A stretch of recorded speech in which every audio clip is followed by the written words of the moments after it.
சத்யராஜ் குப்புசாமி, இந்த புதிய அரசு அமைந்த பிறகு நிகழ்ந்து கொண்டிருக்கக்கூடிய டெக்னாலஜி மாற்றம். நான் இதை ஏன் பேச தொடங்குறேன் அப்படின்னா, இவ்வளவு பெரிய பார்ட்டியில் இருந்து ஒரு பெரிய முடிவெடுத்து பாரதிய ஜனதா கட்சி ஒருத்தர் ராஜினாமா கொடுத்தாரு.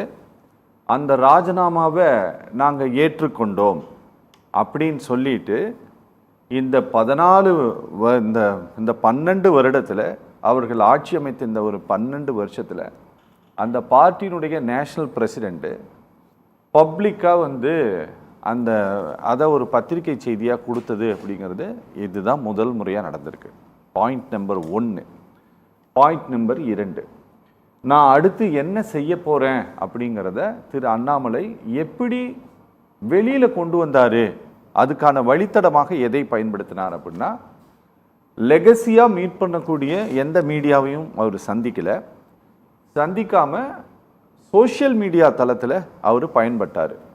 அதுக்காக அவர் எதெல்லாம் பயன்படுத்தினார்னா, அவருக்குன்னு இருக்கக்கூடிய தனிப்பட்ட யூடியூப் சேனல், அவருடைய இன்ஸ்டாகிராம் அக்கௌண்ட்டு, அப்புறம் ட்விட்டரு, இப்படிங்கிற இந்த வழித்தடங்களை பயன்படுத்தினார். இது நம்ம 3ஐயும் கணக்கு வச்சோம் அப்படின்னா, அவரோட ட்விட்டரு, இன்ஸ்டாகிராம் அண்ட் யூடியூப், இது 3 வச்சோன்னா கிட்டத்தட்ட ஒரு 25-30 லட்சம் பேர் அதில் வந்துடுறாங்க. இதை பயன்படுத்தினார். நான் ஏன் இதை சொல்கிறேன் அப்படின்னா, இந்த கவர்மெண்ட் வந்த பிறகு என்ன நடக்குது அப்படின்னா, அரசாங்கத்தை விமர்சித்து பேசக்கூடியவர்களுடைய கணக்குகள் முடக்கப்படுகிறது. ட்விட்டரை நீங்கள் முடக்கினீங்க அப்படின்னா, ட்விட்டர் என்ன பண்ணும் அப்படின்னா, போலீஸ் ஆஃபீஸர்ஸ்லேருந்து யாருக்காச்சும் லெட்ரு போகுது, ட்விட்டருக்கு ரெக்கமெண்டேஷன் கொடுக்குறாங்கன்னா, ட்விட்டர் யாருடைய கணக்கை குறித்து கொடுக்குறாங்களோ அந்த கணக்கினுடைய சந்தாதாரருக்கு போலீஸ் கம்ப்ளைண்ட்டை அப்படியே அனுப்பிடுவாங்க. அப்போ உங்களுக்கு ஒரு லீகல் ஆப்ஷன் கிடைச்சிடும், நீங்கள் கோர்ட்டுக்கு போயிடலாம். ஆனால் யூடியூப்லேயோ இன்ஸ்டாகிராம்லேயோ செஞ்சீங்கன்னா அது உங்களுக்கு தெரியாது. அதில் நீங்கள் அக்கௌண்ட் வச்சுருந்தீங்கன்னா உங்களுக்கு தெரியாது. ஒரு பெரிய கொரில்லா தாக்குதலை நடத்துகிறார்கள், ஒரு பெரிய டீம் பண்ணுறாங்க. ரெண்டாவது கூடவே என்ன பண்ணுதுன்னா, தமிழ்நாட்டினுடைய சைபர் கிரைம் ரெக்கமெண்ட் பண்ணுது, நீங்கள் இதெல்லாம் பிளாக் பண்ணுங்கன்னு சொல்லிட்டு. அப்படி அதர்மம் மனோஜ் அப்படிங்கிறவருடைய சேனல் முடக்கப்பட்டு இருக்கிறது. அப்புறம் இந்த யூடியூப் ரூட்டர்ஸ் அப்படிங்கிறவருடைய முகநூல் கணக்கு. எனக்கு ரொம்ப ஆச்சரியமாக இருக்குது, தமிழ்நாடு அரசு ரெக்கமெண்ட் பண்ணி இப்படி ஒரு கணக்கு முடக்கப்பட்டிருக்கு அப்படின்னா, இது ரெக்கார்டில் கிடையாது, தமிழ்நாட்டில் கிடையாது, ஈவன் பிஜேபி கூட பண்ணினது கிடையாது. அது இப்போது இங்கே நடக்க போகுது. அப்போ இவங்க அண்ணாமலை ரொம்ப பிலீவ் பண்ணுறது என்ன அப்படின்னா, இந்த சோஷியல் மீடியா பிளாட்ஃபார்மை பிலீவ் பண்ணுறாங்க. நாளைக்கு இவங்க வராங்க, சோஷியல் மீடியாவில் இந்த அரசாங்கத்தை எதிர்த்து பேசுகிறாங்கன்னா, அதில் வரக்கூடிய அட்டாக்கை இவங்களால தாங்க முடியுமா சார்? ஏன்னா இந்த ஒரு 25 நாள்லேயே விட்டு வெளுவெலுன்னு வெளுக்கிறாங்க. பல கணக்கு காலி ஆகிட்டு இருக்குதுன்னு. இல்லை, 2 விஷயம். ஒன்று இப்போ தாவேக்கா வந்ததுக்கு பிறகு சோஷியல் மீடியா ரொம்ப மோசமாக 2 விதமாக அட்டாக் பண்ணுறாங்க. ஒன்று, அவங்களோட சைபர் மாஃபியாக்களை வச்சு பல்க் ரிப்போர்ட் அடித்து விஜய்க்கு எதிரான வீடியோவை நீக்க வைக்கிறாங்க. என்னோட இன்ஸ்டாகிராமில் நான் விஜய்க்கு எதிராக போட்ட 3 வீடியோவை நீக்கினா தான் இன்ஸ்டாகிராம் அக்கௌண்ட்டே இருக்குன்னு சொல்லிடுச்சு. நான் கேள்வி தான் கேட்டேன். ஓகே, அவங்க குழந்தைகளை எப்படி பயன்படுத்தினாங்க அது குறித்து பேசினேன். 2வது, ராயல் என்ஃபீல்டில் அவங்க டெண்டர் தமிழ்நாட்டை விட்டு கைவிட்டு போனது குறித்து பேசினதை சோஷியல் மீடியா சாதாரணமாக இன்ஸ்டாகிராமில் பேசினதையே இவங்க கட் பண்ணி அதை நீக்கினா தான் என் இன்ஸ்டாகிராமே தொடர முடியும்னு டெலிட் பண்ண வச்சிருக்காங்க. டெலிட் பண்ண வச்சிருக்காங்க. அதர்மம் மனோஜ் அவர்களுடைய சேனல், அவரும் தாவேக்கா குறித்து பயங்கர கேள்விகள் கேட்டிருந்தார். அதர்மம் மனோஜுடைய சேனலை மொத்தமாக முடிச்சிட்டாங்க, ஹராஸ்மெண்ட்னு சொல்லி முடிச்சிட்டாங்க. ஓகே, இதே மாதிரி யூடியூப் ரூட்டர்ஸ் மைனருடைய ஃபேஸ்புக் பக்கத்தை முடிச்சிட்டாங்க. இதில் 2 தான் நடக்குது.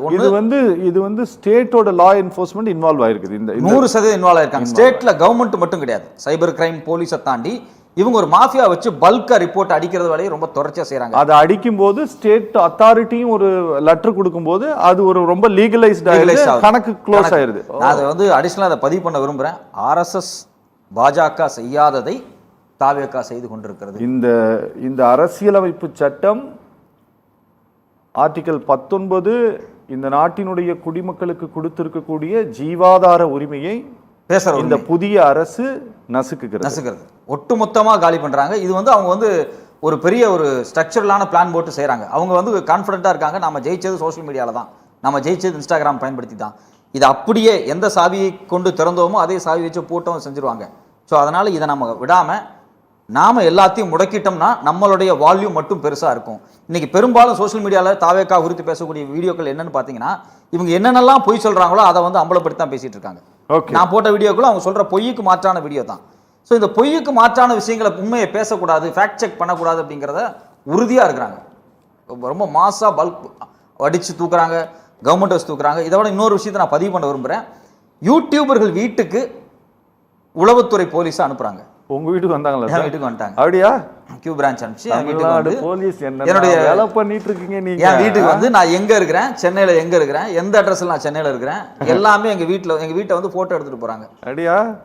இது மாதிரி சில யூடியூபர்கள் வீடுகளுக்கு வந்து. வீடு எங்க சார் இருக்கு? சென்னையில தானே சார் இருக்கு. சொந்த ஊர் திருப்பூர்ல திருப்பூருக்கு போறாங்க. திருப்பூர்ல படியூர்ல வந்து வீடியோ வந்து வீட்டை வந்து போட்டோ எடுத்துட்டு வீடியோ எடுத்துட்டு போறாங்க. ஸோ அப்ப நான் சென்னையில எங்க இருக்குன்னு தெரிஞ்சுக்க விருப்பப்படுறாங்க.